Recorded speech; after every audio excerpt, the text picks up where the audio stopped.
Well, hello everyone. This is Al Fadi, and I want to welcome you back to a continuation of this series that we are basically going through, myself and Dr. J, by putting all the material together for you to help you now glean resources and tools that will be helpful to you when it comes to the Islamic basically history and the critique of that, the origins of Islam, the critique of the place, the critique of the man, the critique of the book. And as a result of this, of course, we're trying to do it in a way that not only unpacks all of that material that has been covered multiple times already with great in-depth and expansion, either on Founder Films or at least on my own channel. But today we want to try to simplify it to where we're making it shorter videos and with really succinct focus on these topics as well. Today we're going to talk about the problem with the sources and why is that crucial when it comes to the standard Islamic narrative. Again, with me here in studios as before is our dear brother, Dr. J. Smith. Dr. J, welcome back. Thank you. Thanks what are the me. problems with the sources that you want us to unpack here? Well, the first problem is the dates. Now, Al-Fadi, you're told that Islam began at this place, by this man, over this period, with these people. And you're told this since you're knee-high to a grasshopper.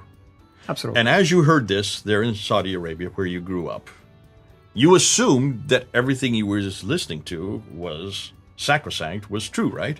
That's correct, and it's supported by the evidence that presented to us, the tarikh, the hadith, the tafsir, you name it. Okay, and when you heard this as a boy growing up, did you ever question where this material was coming from? Not at all. I mean, in my case at least, and I can speak for many, not at all.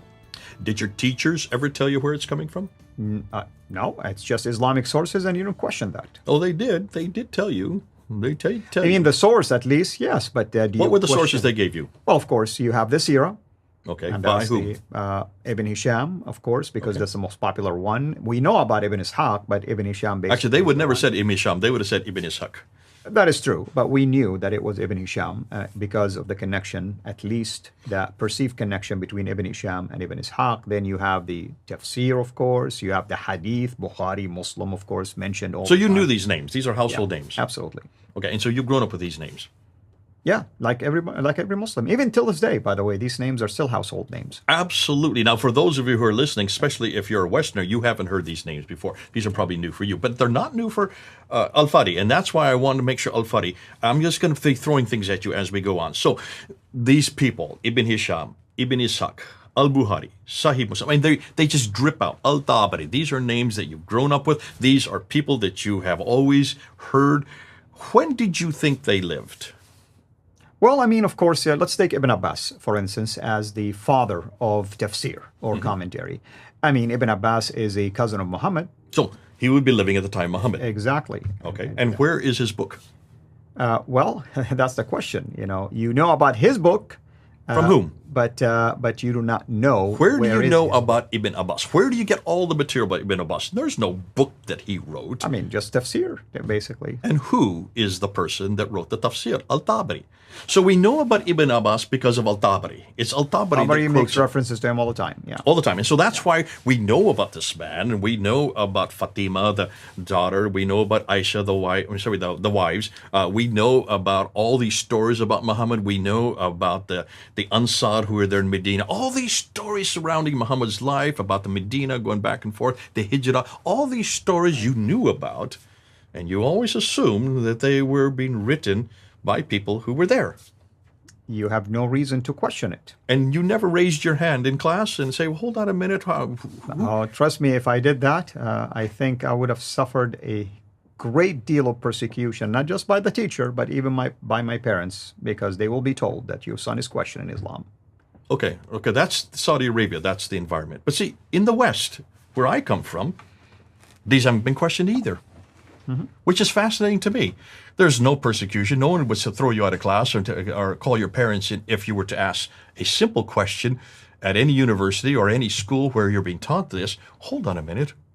Where did these people get this material from? Now that's interesting to me. Why? Because I noticed the same thing. In the West also, it is not questioned. It's never questioned because there are no red lines in the West. We don't have censorship of, in fact, we engender and we engage people to question. That's what you do when you go to school. You go to school to learn, but you're also there to question the teacher. If you don't question the teacher, if you have doubts, then what kind of education is that? So we have a whole different concept of education here in the West than I would say you probably had in Saudi Arabia. So I'm even wondering why this has never been questioned in my upbringing. Because when I was told this, I was told this when I was living in India, that Ibn Hisham and Ibn Ishaq and Al-Bukhari, I knew these names. I grew up amongst Muslims all my life. I had them as classmates. I had them as roommates. So where I grew up in northern India, which has around 200 million Muslims, some of the most radical Muslims come from where I grew up in the north part of India. Uttar Pradesh is what it's called. We at least discuss these kind of things, but I don't remember ever myself asking probably the most important question: where did you get all this material from? And I remember you telling us a story that when you were at least doing your MA, that when the professor was questioning things like this, the Muslim students left the class. Well, this was in London. This is much later. This is when I had already got my master's degree. I had 2 master's degrees. I had come to London. I was there in 1994. Look at the dates. We're talking, 20, 25, 26, 27 years ago. I was there in class with Dr. Gerald Hotting. And I remember sitting in class on the origins of Islam, this very subject that we're doing. Mm-hmm. So that was 27 years ago. Dr. Gerald Hotting was part of the revisionist school, and he was introducing some brand new material. There were maybe about 50 students in the class. And he started saying simple things like, we can't find any mosque that has directed its Qibla towards Mecca. And I raised my hand immediately, and I said, hold on a minute. Well, wait a minute. No early Qibla is facing Mecca? That's hugely significant. Why is that? And he would not answer.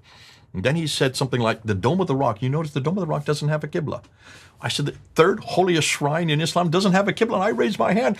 And as he was saying this, he was looking at the other students, because the other students, about half the class, was made up of Muslim students, because this is on the origins of Islam. They were going to look and think, thought they were going to hear what they've always been told, and they wanted to learn all this material from Ibn Hisham and Al-Bukhari and Sahih. They were coming to hear that. And yet they were hearing some questions about the origins of Islam, some historical questions. And one after another, in the first 2 weeks of the course, one after another of these Muslim students got up, took his books, went to the door, said something really demeaning about the professor, Hotting, slammed the door and left, and refused to take the class. And within 2 weeks, half his class had gone, all of the Muslim students. And I looked around as each one of them were leaving, and I said, goodness sakes, look how they're reacting. This is amazing. Yeah. I said, I never heard this material before. See, I had a master's degree in Islam from Fuller Seminary there in California.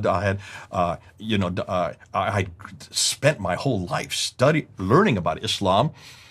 And I was there studying under Dr. Dudley Woodbury, who is one of the foremost authorities on Islam in the Western world. And he never told me this stuff. He never told me anything about the historical critical material. I never heard this about the Qiblas, or I never heard this about the sources. About the sources especially. That was the most damaging material. And here are all these Muslim students leaving the class. And I said, this is important.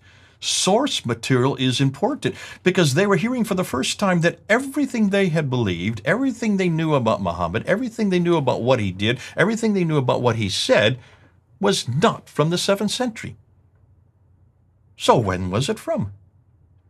Right. See, and you had never questioned this, had you? Not at all, not at all. And like I said, right now I'm fascinated by this simply because this is the foundation that Islam stands on. And what we're doing, brother, is we're taking a sledgehammer and we are destroying it. And by the time you finish destroying it, my question to my Muslim friends, what are you standing on? What are you standing on?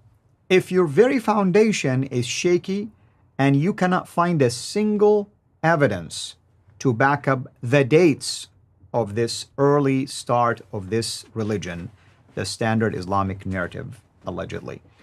This is why this is fascinating to me. Well, to me, we have to start with the sources. We have to start with this problem because everything is dependent on these people who wrote about this man doing these things in that place. The book of the man in the place. These people who are the witnesses of these events should have been eyewitnesses. I'm guessing they are eyewitnesses. You have always assumed that these were eyewitnesses. We've demanded this of Christianity, haven't we? Yeah. We've demanded that Matthew and at least John, who were eyewitnesses to everything they wrote, Luke and Mark got it from the other eyewitnesses. They were actually people who lived there and heard it or saw what they were writing. So that we have passed that test of source criticism with Christianity.